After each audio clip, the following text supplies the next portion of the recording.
सबसे बड़ी बात यह है कि राहुल गांधी जी को कोई सीरियस तो लेता नहीं है। झूठ और झूठ के अलावा उनको जो है कोई भी सच्चाई की बात नहीं करनी होती है। विपक्ष इतनी ज्यादा हार से हताशा में इतनी ज्यादा पगलाई पड़ी है कि वो अपने ही जनाजे की पार्टी मनाने का काम करती है। खुद बैठिए, आप कह रहे हो बांग्लादेशी जो है, ये काम किसका है? पर घर गई तो है सरकार कर कहाँ रही है अपना काम? इस तरीके से दिल्ली में बड़े पैमाने पर जो है आपने देखा होगा कि वोट कटे थे, तब भी रोना रो रहे थे ये लोग। ये तो वो लोग ही अपने आप बाप पे भरोसा नहीं करते। आप बात कर रहे देश पे भरोसा करने की। मुसलमान के अलावा हाँ। मैं आपको दिखा सकता हूँ कि ऐसे संगठनों का भी घर टूटा है जो रोहिंग्या मुसलमान नहीं है। आप बताइए नरेंद्र मोदी के किस काम से ये खुश नहीं है? मैं बताता क्यों। क्योंकि इनके टाइम पे डेली बम फटते थे तो इनको मजा आता था। आज नरेंद्र मोदी बम फटने पे सीधा पाकिस्तान की फाड़ देते हैं, पीछे से फाड़ते हैं, ऐसा कि वो जाके ट्रम्प अपने बाप को कहता कि ऐसा कैसे हो गया जी। नमस्कार, मैं आकाश कुमार और आप देखना शुरू कर चुके हैं भैया जी गजब। जिस तरीके से राहुल गांधी जी ने इलेक्शन कमीशन को एक्सपोज करा है, इलेक्शन कमीशन को लेकर जो एक देश भर में राजनीति के जो जानने वाले लोग हैं वो राहुल गांधी जी की वाहवाही कर रहे हैं। और उन्होंने कहा कि देखो, जिस तरीके से ट्रंप ने भारत देश के ऊपर टैरिफ लगाया और दूसरी तरफ जो राहुल गांधी जी ने इलेक्शन कमीशन के ऊपर एलिगेशन लगाए फैक्ट्स के साथ, ऐसा प्रतीत हो रहा है कि अब बीजेपी की फील्डिंग सेट हो चुकी है। इस बार बीजेपी आ ही नहीं सकती, क्योंकि जिस तरीके से इंटरनेशनल लेवल पर भारत देश की थू-थू हो रही है और जिस तरीके से नेशनल लेवल पर डेमोक्रेसी की थू-थू हो रही है, इससे एक चीज साबित है कि ना तो हमारे देश में पूरी तरीके से तानाशाही आई, क्योंकि अगर पूरी तरीके से चाइना की तरह तानाशाही आती तो शायद डेवलपमेंट हो जाता, और ना पूरी तरीके से लोकतंत्र बचा। इसी को लेकर जो तमाम मीडिया में बातें रखते हैं उनके साथ हम मौजूद है और उनसे जानेंगे कि आखिर में राहुल गांधी जी के बयानों पर वो क्या राय रखते हैं। नमस्कार सर, नाम क्या होगा आपका? दिनेश बघेल। क्या लग रहा है कि जिस तरीके से इलेक्शन कमीशन के ऊपर राहुल गांधी जी ने एलिगेशन लगाए, कितना सही और कितना गलत? ये पहली बार तो लगाया नहीं है, ये तो जो है 2014 से लगातार रोना धोना उस पे इलेक्शन उस पे कमीशन पे लगे हुए हैं। और मुझे लगता है कि ये लोग चाहते हैं कि देखो, सबसे बड़ी बात ये है कि राहुल गांधी जी को कोई सीरियस तो लेता नहीं है। इस देश के लोग जो है अब लेना पड़ेगा, अब फैक्ट दिया उन्होंने। बिल्कुल बता रहा हूँ मैं आपको, ये सब चीज़ें फैक्ट की बात करूँगा। कोई भी सीरियस नहीं लेता है। झूठ और झूठ के अलावा उनको जो है कोई भी सच्चाई की बात नहीं करनी होती है।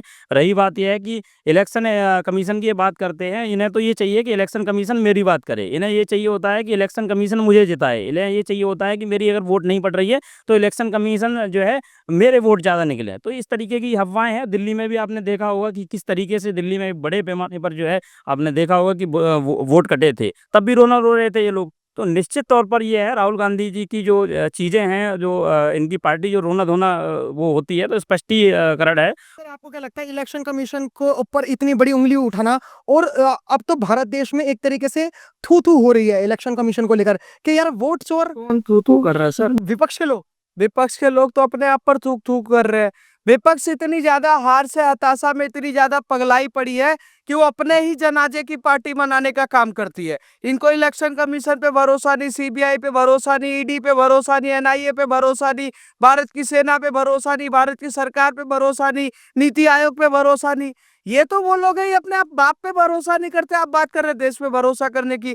आप बताइए नरेंद्र मोदी के किस काम से ये खुश नहीं है? मैं बताता क्यों।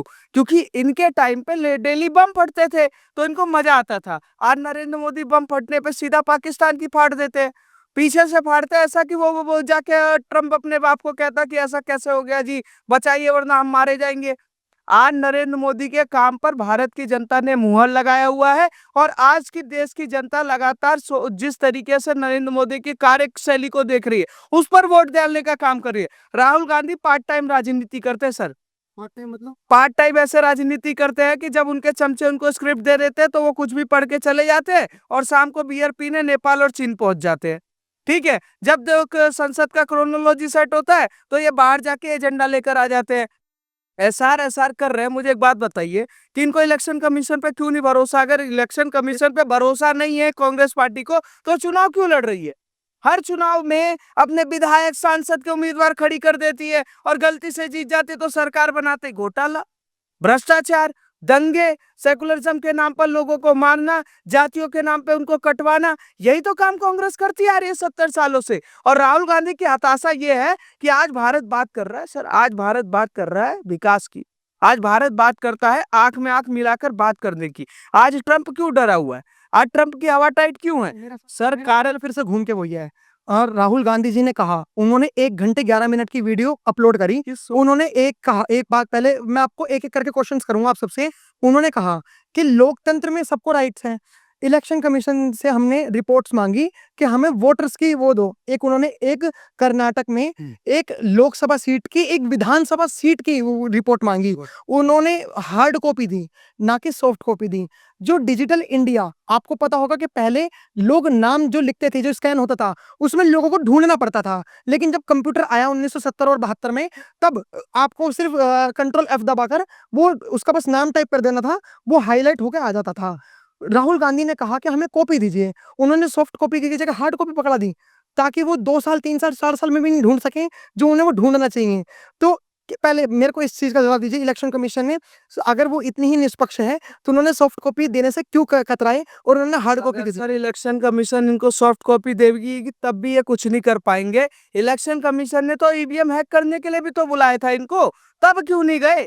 ये कह तो रहे थे राहुल गांधी चिल्ला चिल्ला के 2014 के चुनाव के बाद कि नरेंद्र मोदी ने ईवीएम हैक करवा दिया, तो ईवीएम हैक करने क्यों नहीं गए ये लोग? इलेक्शन कमीशन ने बुलाया था ना मुख्यालय में।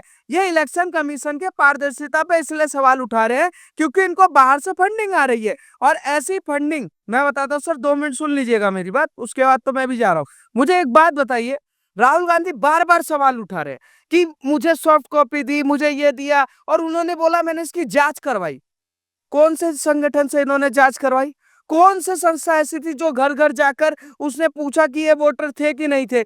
इलेक्शन कमीशन कहीं भी जब चुनाव होता है तो 1.5 साल पहले वो घर घर जाके सर्वे कराती है और चेक करते हैं कि वहां पर कौन रहता है, कौन नहीं रहता है। इलेक्शन कमीशन उस पारदर्शिता के तहत उसका नाम रजिस्टर्ड करती है और काटती है। पर इन्होंने 3 दिन के अंदर, 4 दिन के अंदर अंदर राहुल गांधी ने मतलब पूरे उस जितना उनको वो मिला वो सारा जांच करा लिया। हाई कोर्ट ने भी तो बोला कि 1 लाख से ज्यादा, ये राहुल गांधी की मांग है कि 1 लाख से ज्यादा जो बूथ है वहां के वीडियोग्राफी की चेक की जाए। 273 साल लग जाएंगे सर चेक करने में। सर ये जो कह रहे हैं और जो राहुल गांधी कह रहे हैं, उसमें फर्क दिख रहा है, नहीं दिख बहुत फर्क है। रहा? जी।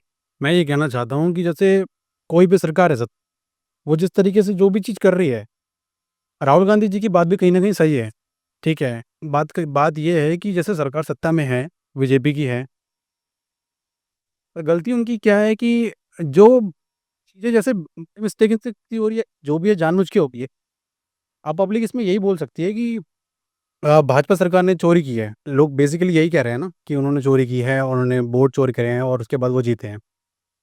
तो इसका जो एक्चुअल फैक्ट है और जो उनका रीज़न उनके पास वो है, एविडेंस उनके पास है। दैट्स व्हाई वो स्क्रीन पे शो कर रहे हैं। कौन सा एविडेंस है? जो वो शो कर रहे हैं इस समय पे, वो पेपर्स दिखा रहे हैं, जो भी वो कर रहे हैं, जो क्योंकि सर बिहार में अभी भाई ने मेरे पीछे एक बताया था, बड़े भैया ने हमारे बताया कि बिहार में जब एसआर की रिपोर्ट जारी की गई, यार हाँ एसआर की जो रिपोर्ट जारी की गई उसमें आप लोगों ने देखा ना, उन्होंने भैया ने बताया कि 26 लाख से ज्यादा लोग जो मर चुके हैं उनके वोटर फर्जी डाले जा रहे हैं, ठीक है। और उन्होंने बताया 32 लाख से ज्यादा लोग वो लोग हैं जो जिन्होंने वहां से शिफ्ट कर दिया है और वो वहां पर रहते नहीं, उनके फर्जी वोटर हैं। सर सुन लीजिएगा। और उसके बाद जो बाकी बचे लोग हैं जो कि दूसरे जगह पर रहकर और वोट डालने का काम कर रहे हैं। घुसपैठिया बांग्लादेशी ऐसे लोग अगर घुसकर वोट डालेंगे तो हमारे चुनाव आयोग पर और हमारी क्या नाम है चुनाव पर सवाल उठेगा नहीं उठेगा? घुसपैठिया आप कह रहे हो बांग्लादेशी जो है, ये काम किसका है? सरकार का ही तो है। तो सरकार कर तो रही है अपना काम, सरकारी तो कर रही है, कोई कुछ नहीं कर रहा है। सरकारी तो कर रही है, तो सरकारी ही तो कर रही है। इलेक्शन कमीशन, एक सेकंड, इलेक्शन कमीशन स्वतंत्र रूप से काम करती है।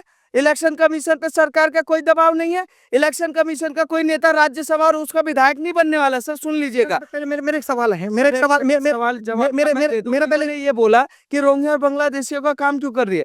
दिल्ली में रेखा गुप्ता की सरकार बनते ही 318 से ज्यादा लोगों को सिर्फ 4 से 5 दिन के अंदर अंदर इनकी जांच की गई और उठाकर इनको डिपोर्ट करने का काम किया गृह मंत्रालय ने। तो ला कर रही है ना सर। रोहिंग्या मुसलमान के अलावा हाँ। मैं आपको दिखा सकता हूँ कि ऐसे संगठनों का भी घर टूटा है जो रोहिंग्या मुसलमान नहीं है, और ऐसे ही कम्युनिटी के लोग दिखा दूंगा मैं आपको जिनके घर टूटे हैं जो कि रोहिंग्या मुसलमान नहीं है। आपका सवाल बेटा, मेरा जो सवाल है प्रूफ दे सकता हूँ मैं। सर रोहिंग्या मुसलमान वोटर बांग्लादेशी तार फांद के आएगा तो इस देश का नागरिक नहीं बन जाएगा, उसको हम डिपोर्ट करने का काम करेंगे। इन्होंने जो इलेक्शन कमीशन पे राहुल गांधी ने सवाल किया है वो किस डेटा ऑफ सोर्स से बात कर रहे हैं, पहले उसका जवाब दिया जाए। मेरा सवाल ये है कि मैंने आपसे बात करी इलेक्शन कमीशन को लेकर, आपने जो बिहार की एसआईआर वाली बात कही वो बिल्कुल सटीक कही और हम भी मानते हैं कि बहुत सही कर रहा है इलेक्शन कमीशन।